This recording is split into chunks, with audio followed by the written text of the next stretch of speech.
The Adventure of the Veiled Lodger.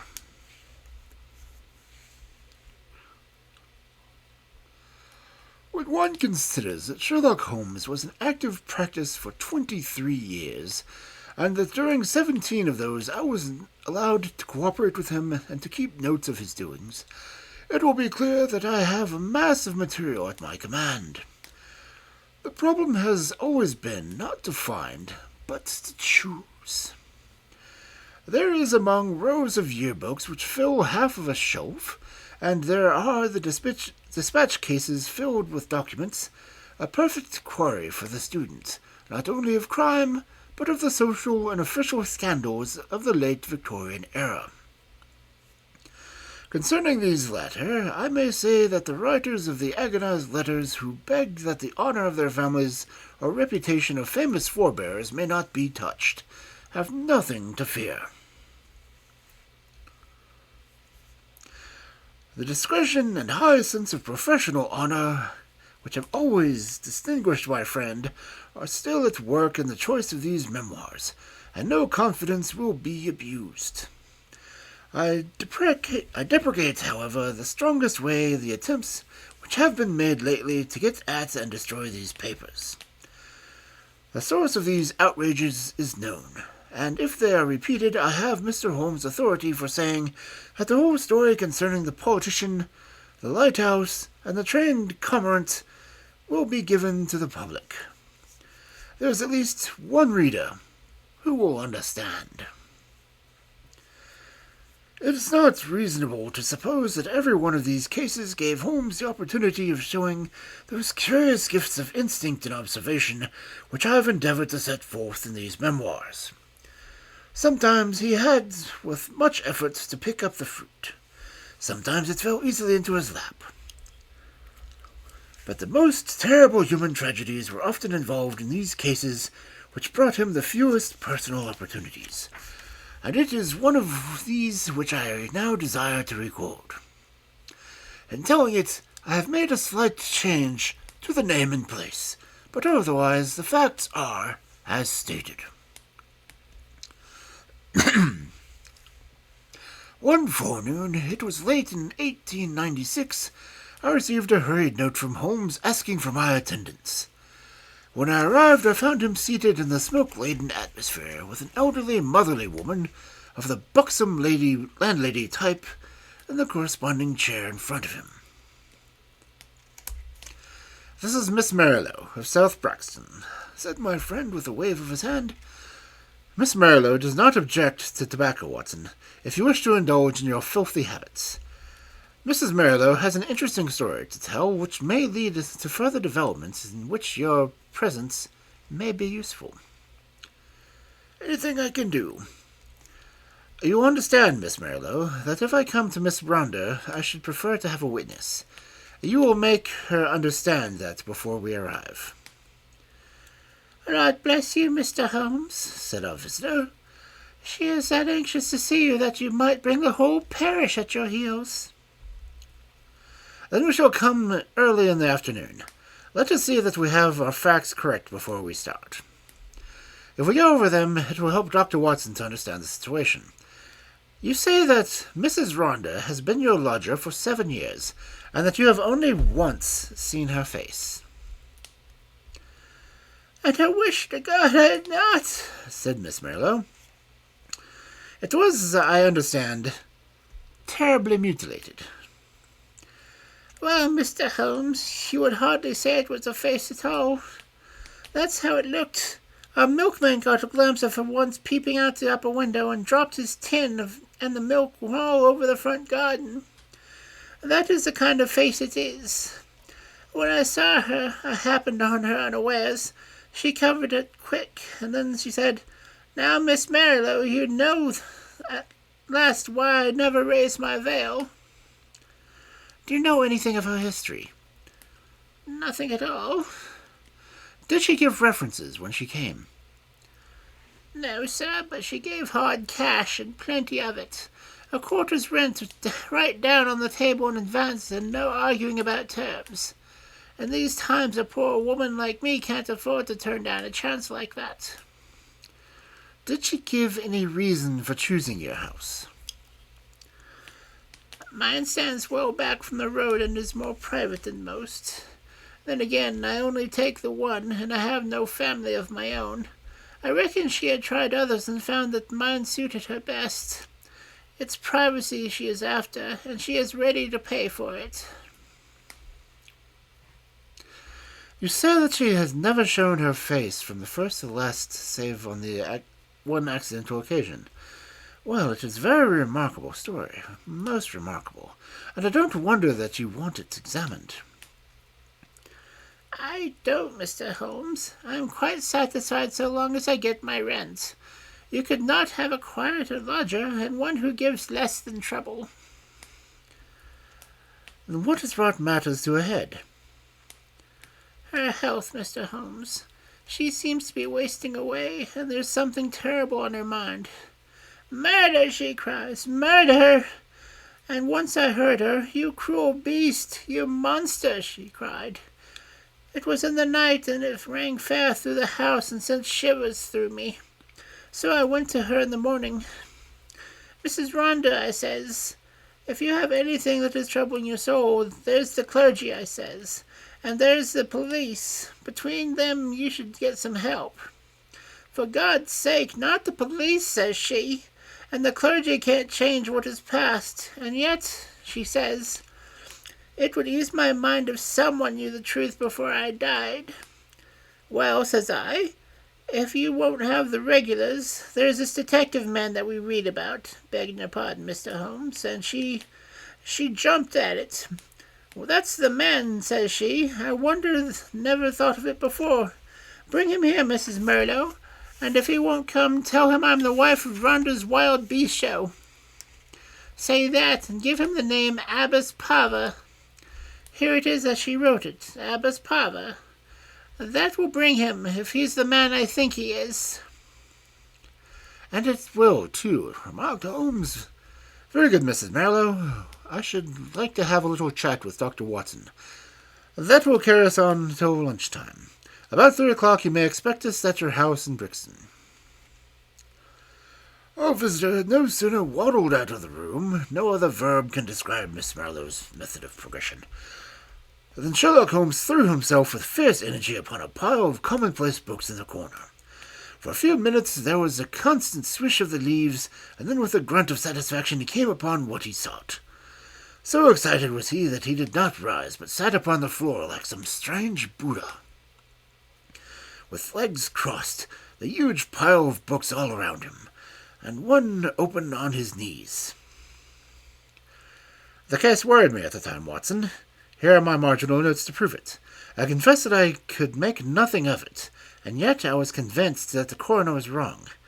Have you no recollection of Abbess Parva tragedy? No, Holmes. And yet you were with me then. By certainly my own impression was very superficial, but there was nothing to go by, and none of the parties were engaged in my services. Perhaps you would care to read the papers. Could you not give me the points? That is very easily done. I will probably come back to your memory as I talk. Rhonda, of course, was a household word. He was the rival of Wombwell and of Sanger, one of the greatest showmen of his day. There is evidence, however, that he took to drink, and that both he and his show were on the downgrade at the time of the great tragedy. The caravan had halted at the night of Abbess Parva, which is a small village in Berkshire, when this horror occurred. They were on their way to Wimbledon, travelling by road, and they were simply camping, and not exhibiting, as this place was so small one that it could not have paid them to open. They had among their exhibits a very fine North African lion, King Sahara by the name, and it was the habit both of Rhonda and his wife to give exhibitions inside its cage. Here you see is a photograph of the performance, by which you will receive that Rhonda has a huge porcine person, and that his wife was a very magnificent woman. It was deposed at the inquest that there had been some signs that the lion was dangerous, but, as usual, familiarity begat contempt, and no notice was taken of the fact. It was usual for either Rhonda or his wife to feed the lion at night. Sometimes one went, sometimes both. But they never allowed anyone else to do it, for they believed that so long as they were the food carriers, he would regard them as the benefactors, and would never molest them. On this particular night, 7 years ago, they both went, and a very terrible happening followed, the details of which have never been made clear. It seems that the whole camp was roused at midnight by the roars of the animal and the screams of the woman. The different grooms and the employees rushed to their tents, carrying lanterns, and by their light an awful sight was revealed. Rhonda lay, with his back of the head crushed in, and deep claw marks across his scalp. Some 10 yards from the cage, which was open. Close to the door of the cage lay Mrs. Rhonda, upon her back with a creature squatting and snarling over her. It had torn her face in such a fashion that it was never thought that she could live. Several of the circus men, headed by Leonardo, the strong man, and Griggs, the clown, drove the creature off with poles, upon which it sprang back into the cage, and it was once locked in. How it had got loose was a mystery. It was conjectured that the pair intended to enter the cage, but that when the door was loosened, the creature bounded out upon them. There was no other point of interest in the evidence, save that the woman, in a delirium of agony, kept weeping, "Coward! Coward!" And she was carried back to the van in which they lived. It was 6 months before she was fit to give evidence, but the inquest was duly held, with the obvious verdict of death from misadventure. "What alternative you received?" said I.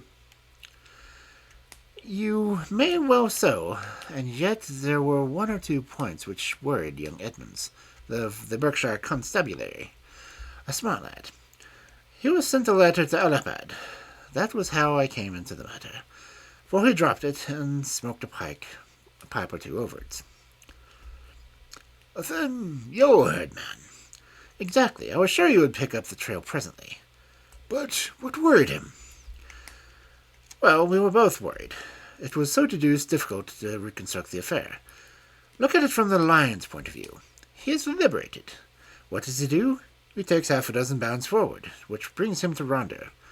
Rhonda turns to fly. The claw marks were on the back of the head, but the lion strikes him down. Then, instead of bounding on and escaping, he returns to the woman who is close to the cage, and he knocks her over and chews her face up. Then again, those cries of hers would seem to imply that her husband had in some way failed her. What could the poor devil have done to help her? You see the difficulty." "Quite." "And then there was another thing. It comes back to me now as I think it over. There was some evidence that, just as the time the lion roared and the woman screamed, a man began shouting in terror." "This man Rhonda, no doubt." "Well, if his skull was smashed in, you could hardly expect to hear from him again. There were at least 2 witnesses who spoke of the cries of a man being mingled with those of the woman." "I should think the whole camp was crying out by then. As to the other points, I think I could suggest a solution." "I should be glad to consider it." "The 2 were together, 10 yards from the cage, when the lion got loose. The man turned and was struck down. The woman conceived the idea of getting into the cage and shutting the door. It was her only refuge. She made for it, and just as she reached, the beast bounded after her and knocked her over. She was angry with her husband for having encouraged the beast's rage by running. If they faced it, they might have cowed it, hence her cries of coward." "Brilliant, Watson. Only one flaw in your diamond." "What is that flaw, Holmes?" "If they were both 10 paces from the cage, how came the beast to get loose?" "Is it possible that they had some enemy who loosed it?" "And why should it attack them savagely when it was in the habit of playing with them and doing tricks with them inside the cage?" "Possibly the same enemy had done something to enrage it." Holmes looked thoughtful and remained in silence for some moments. "Well, Watson, there is this to be said of your theory. Rhonda was a man of many enemies. Edmonds told me that his cups he had were horrible. A huge burly of a man, he cursed and slashed at everyone who came in his way. I expect those cries about a monster, of which our visitor has spoken, were nocturnal reminiscences of the dear departed. However, our speculations are futile until we have all of the facts. There's cold porridge in the sideboard, Watson, and a bottle of Montserrat. Let us renew our energies before we make a fresh call upon them. When our handsome depositor sat at the house of Mrs. Merrilow, we found the plump lady blocking up the door of her humble abode. It was very clear that the thief's preoccupation was that she lest lose a valuable ledger, and she implored us, before showing us up, to say and do nothing which could lead to an undesirable end. Then, having reassured her, we followed her up the straight, barely carpeted staircase, and were shown into the room of the mysterious lodger. It was a close, musty, ill-ventilated place, as might be expected, since its inmates seldom left it. From keeping beasts in a cage, the woman seemed, by some retribution of fate, to have become herself a beast in a cage. She sat now in a broken armchair in a shadowy corner of the room. Long years of inaction had coarsened the lines of her figure, but at some period it must have been quite beautiful, and was still full and voluptuous. A thick, dark veil covered her face, but it was cut off close at her upper lip, and disclosed a perfectly shaped mouth and a deliberately rounded chin. I could well conceive that she had indeed been a very remarkable beauty. Her voice, too, was well modulated and pleasing. "My name is not unfamiliar to you, Mr. Holmes," said she. "I thought that would bring you." "That is so, madam, though I did not know the case that you were aware that I was interested in your case." "I learned it when I had recovered my health and was examined by Mr. Edmonds, the county detective. I fear I lied to him. Perhaps I should be wiser if I had told the truth."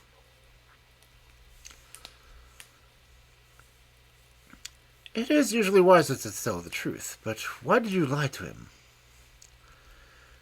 "Because the fate of someone else depended upon it. I know that he is a very worthless being, and yet I would not have had his destruction upon my conscience. We had been so close, so close." "But has this impediment been resolved?" "Yes, sir. The person that I allude to is dead."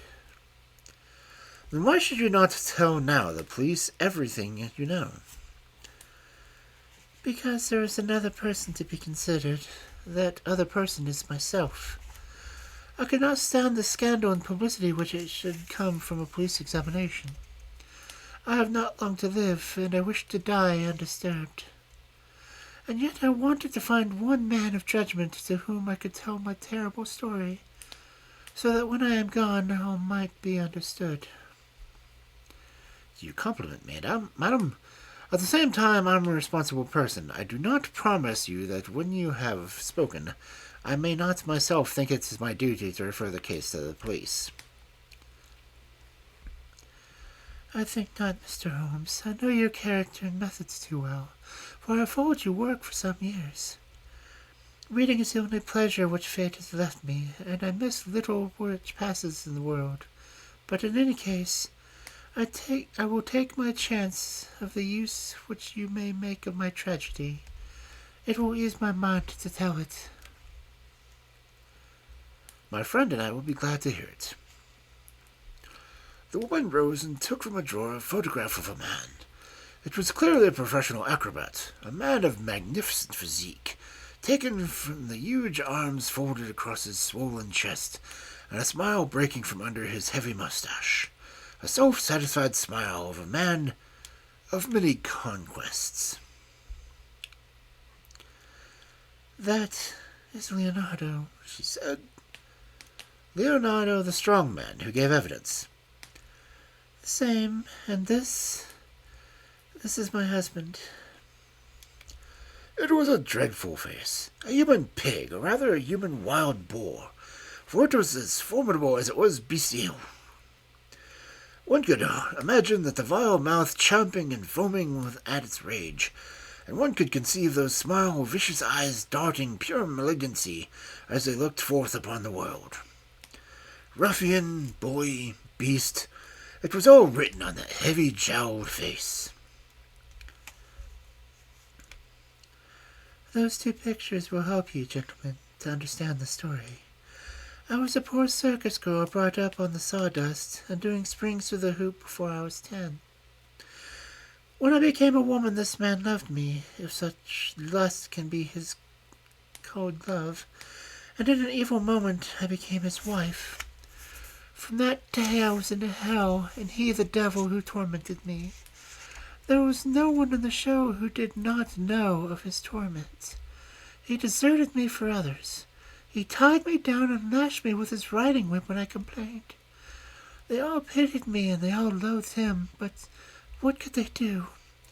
They feared him, one and all, for he was terrible at all times, and murderous when he was drunk. Again and again he was had for assault, and for the cruelty to the beasts, and he had plenty of money, and the fines were nothing to him. The best men of all of us in the show began to go downhill. It was only Leonardo and I who kept it up, with little Jimmy Griggs, the clown. Poor devil, he had not much to be funny about, but he did what he could to hold things together. Then Leonardo came more and more into my life. You see what he is like. I know now the poor spirit that was hidden in the splendid body, but compared to my husband he seemed like the angel Gabriel. He petted me and helped me, till at last our intimacy turned to love. Deep, deep, passionate love. Such love as I had dreamed but never hoped to feel. My husband suspected it, but I think that he was a coward as well as a bully, and that Leonardo was the one man that he was afraid of. He took revenge in his own way by torturing me more than ever. One night my cries brought Leonardo to the door of our van. We were near tragedy that night, but soon my lover and I understood that I could not be avoided. My husband was not fit to live. We planned that he should die. Leonardo had a clever, scheming brain. It was he who planned it. I did not say that to blame him, for I was ready to go with him every inch of the way. But I should never have had the wits to think of such a plan. We made a club. Leonardo made it, and in the leaden head he fastened 5 long steel nails. It pointed outwards, with just the spread of a lion's paw. This was to give my husband his death blow, and yet to leave the evidence that it was the lion which we would lose who had done the deed. It was pitch dark night when my husband and I went down, as was our custom, to feed the beast. We carried with us raw meat in a zinc pail. Leonardo was waiting at the corner with a big van which we would have to pass before we reached the cage. He was too slow, and we walked past him before he could strike. But he followed us on tiptoe, and I heard the crash of the club smash my husband's skull. My heart leapt with joy at the sound. I sprang forward, and I undid the catch which held the door of the great lion's cage. And then the terrible thing happened. You may have heard how quick the creatures are to scent the human blood and how it excites them. Some strange instinct told the creature in one instant that a being had been slain. As I slipped the bars, it bounded out, and it was on me in an instant. Leonardo could have saved me. If he had rushed forward and struck the beast with the club, we might have cowed it. But the man lost his nerve. I heard him shout in terror, and then I saw him turn and fly. At the same instant, the teeth of the lion met me in the face. Its hot, filthy breath had already poisoned me, and I was hardly conscious of the pain. With my palms of my hands, I tried to push the great, steaming, blood-stained jaws away from me, and I screamed for help. I was conscious that night at the camp was stirring. Then I dimly remember a group of men, Leonardo, Griggs, and the others, dragging me from under the creature's paws. That last was my memory, Mr. Holmes, for many a weary month. When I came to myself and saw myself in the mirror, I cursed that lion. Oh, how I cursed him! Not because he had torn away my beauty, but because he had not torn away my life. I had but one desire, Mr. Holmes. I had enough money to gratify it. It was that I should cover myself so that my poor face should be seen by none, and that I should dwell where none whom I had ever known should find me. That was all that I had left to do, and that is what I have done. A poor wounded beast that has crawled into its hole to die. That is the end of Eugenia Ronda.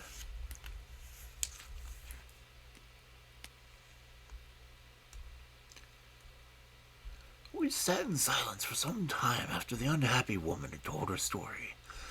Then Holmes stretched out his long arm and patted her hand with such a show of sympathy as I had seldom known him to exhibit. "Poor girl," he said. "Poor girl. The ways of fate are indeed hard to understand. If there is not some compensation thereafter, then the world is a cruel jest. But what of this man Leonardo?" I never saw or heard from him again. Perhaps I have been wrong to feel so bitterly against him. He might as soon have loved one of the freaks whom he carried about in the country as seeing as the lion had left me. But a woman's love is not easily set aside. He had left me under the beast's claw. He had deserted me in my need, and yet I could not bring myself to give him to the gallows. For myself I cared nothing of what became of me. What could be more dreadful than my actual life? But I stood between Leonardo and his fate. "And he is dead." He was drowned last month while bathing near Margate. I saw his death in the paper. "And what did he do with his 5 O'Clock Club, which is the most singular and ingenious part of your story?" I cannot tell, Mr. Holmes. There is a chalk pit near the camp, with a deep green pool at the base of it. Perhaps in the depth of that pool. Well, it is of little consequence now. The case is closed." "Yes," said the woman. "The case is closed."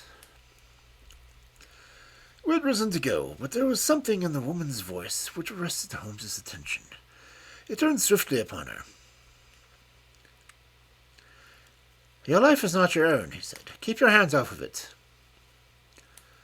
"What use of it to anyone else?" "How can you tell? Perhaps the examination of the patient's suffering is in itself the most precious of all lessons to an impatient world." The woman's answer was a terrible one. She raised her veil and stepped forward into the light.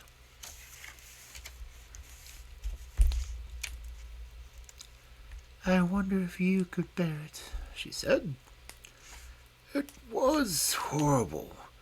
No words can describe the framework of a face when the face itself is gone. 2 living and beautiful brown eyes looking sadly out from that grisly ruin did make the view more awful." Holmes held up his hand in a gesture of pity and protest, and together we left the room. 2 days later, when I called upon my friend, he pointed with some pride to a small blue bottle on his mantelpiece. I picked it up, and there was a red label of poison. A pleasant almondy odor rose when I opened it. "Prussic acid," said I.